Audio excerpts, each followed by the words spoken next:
Hello and welcome to the Vertex News Hub.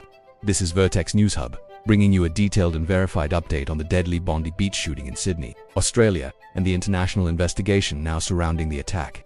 As Australia mourns one of the deadliest mass shootings in its modern history, new statements from Philippine authorities have directly addressed claims that the suspected gunmen may have received terrorist or military training abroad. At the same time, the Australian government has announced sweeping legal reforms targeting hate speech, visa enforcement, and gun laws, describing the attack as not only an assault on the Jewish community but on the Australian way of life itself.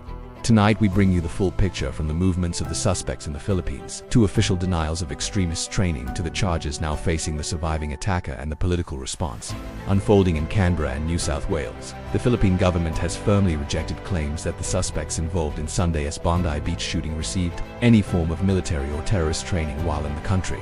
In a statement released on Wednesday, Philippine National Security Advisor Eduardo Ano said there is no evidence linking the suspected gunmen to extremist training activities in the southern Philippines, despite reports that the men had recently traveled there.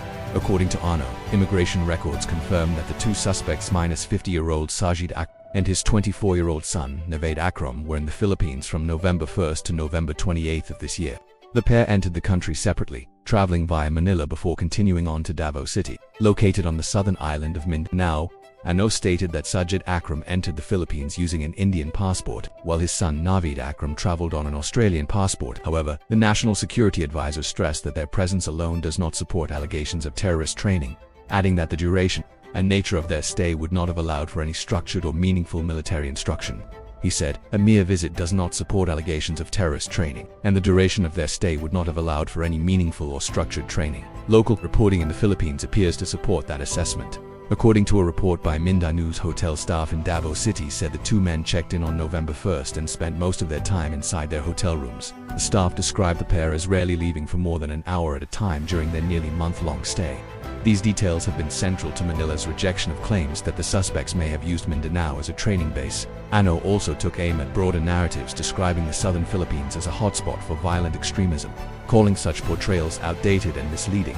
Mindanao has long been associated with armed conflict, particularly involving secessionist movements and extremist groups. However, Ano emphasized that the security landscape has significantly changed in recent years.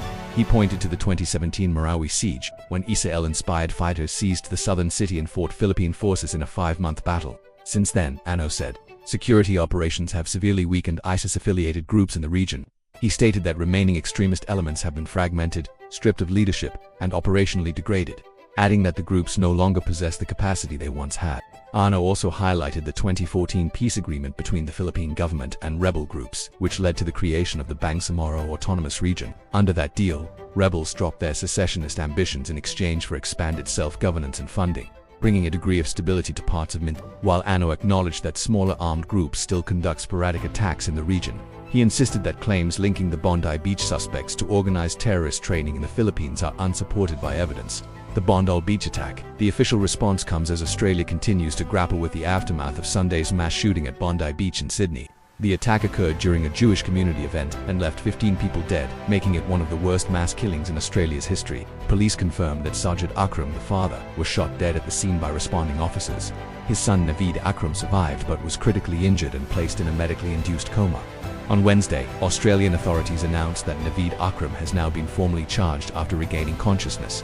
He faces 59 criminal charges, including murder and terrorism-related offences. Officials said the charges were filed shortly after Akram awoke from his coma, allowing investigators to proceed with the legal process. As families gathered for funerals and memorials, public tributes poured in for those who lost their lives, including praise for individuals who attempted to intervene during the attack.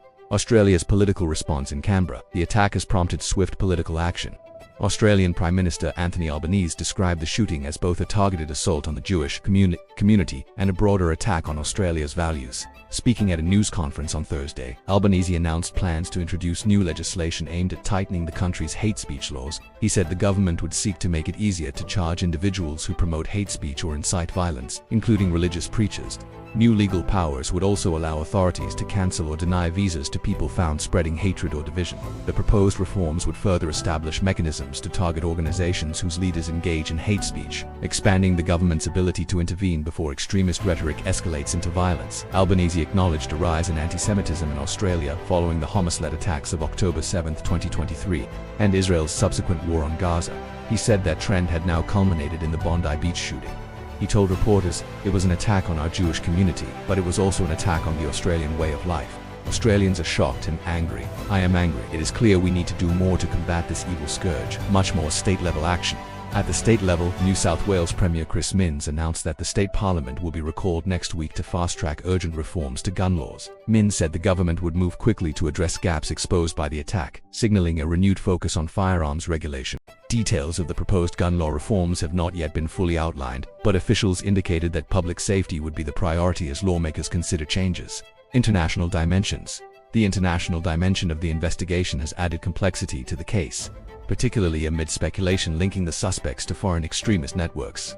Philippine officials have made clear that they reject those claims and are cooperating with Australian authorities by sharing immigration and security records. ANO's statement underscored Manila's position that the men's visit to the Philippines does not establish any link to terrorism and that inaccurate portrayals of Mindanao risk misinforming the public and undermining years of security progress. As Australia mourns the victims of the Bondi Beach attack, investigations continue across borders, and governments move to respond with legal and policy reforms.